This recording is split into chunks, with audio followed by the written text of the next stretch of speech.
नवरात्रि में पीरियड्स आने पर क्या करें? इन उपायों से पूरी होगी आपकी साधना। चैत्र नवरात्रि का पर्व आते ही श्रद्धालु माता रानी की भक्ति में लीन हो जाते हैं। इस पावन अवसर पर 9 दिनों तक व्रत और पूजन के विशेष नियमों का पालन किया जाता है। लेकिन महिलाओं के लिए ये समय कभी कभी उलझन भरा भी हो सकता है, खासकर जब वे नवरात्रि के दौरान मासिक धर्म पीरियड्स से गुजर रही हों। ऐसे में सबसे बड़ा सवाल उठता है, क्या वे व्रत पूरा कर सकती हैं? क्या पूजा पाठ करना वर्जित होगा?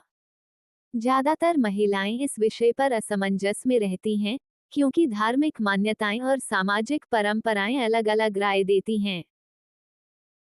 हालांकि शास्त्रों में इस संबंध में कुछ महत्वपूर्ण नियम बताए गए हैं, जिनका पालन कर महिलाएं बिना किसी मानसिक दुविधा के व्रत रख सकती हैं।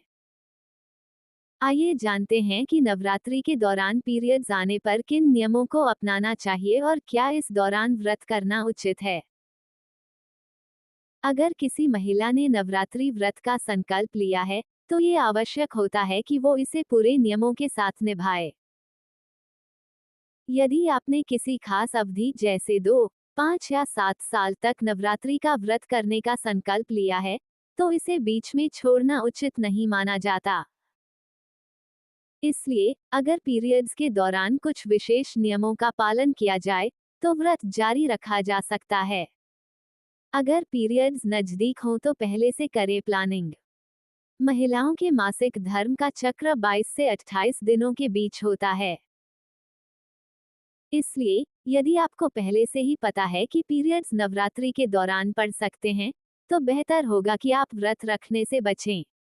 लेकिन यदि आप व्रत करना चाहती हैं, तो आप केवल पहला और आखिरी दिन का उपवास रख सकती हैं।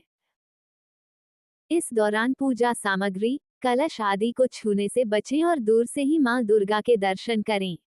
मन से करें मां दुर्गा का ध्यान। यदि पीरियड्स के दौरान पूजा करने की मनाही हो, तो भी आप मानसिक रूप से मां दुर्गा का स्मरण कर सकती हैं। दुर्गा सप्तशती का पाठ मन ही मन करें या इसे सुने। इसके अलावा एकांत में बैठकर ध्यान करें और मां दुर्गा का नाम जप करें। ये विधि आपको आध्यात्मिक रूप से शक्ति प्रदान करेगी और आपको पूजा का पूरा फल प्राप्त होगा। आपको पुण्य फल प्राप्त होगा और मां भगवती आपकी सभी इच्छाएं पूर्ण करेगी। दूसरे व्यक्ति से कराएं पूजा। अगर पीरियड्स नवरात्रि के बीच में आ जाएं, तो आप घर के किसी अन्य सदस्य से पूजा करवाने का विकल्प अपना सकती हैं। इससे आपका संकल्प भी बना रहेगा और पूजा के नियमों का पालन भी होगा। दुर्गा सप्तशती का पाठ करने या सुनने से भी व्रत का पूरा फल मिलता है। भक्तों के लिए मां भगवती का आशीर्वाद सबसे महत्वपूर्ण। मासिक धर्म के दौरान व्रत और पूजा को लेकर अलग अलग मान्यताएं हैं, लेकिन सबसे जरूरी है कि आप श्रद्धा और भक्ति के साथ मां दुर्गा की आराधना करें। यदि आप शारीरिक रूप से पूजा करने में असमर्थ हैं, तो भी मानसिक रूप से मां का ध्यान करने से आपको पुण्य फल प्राप्त होगा और मां भगवती आपकी सभी इच्छाएं पूर्ण करेगी।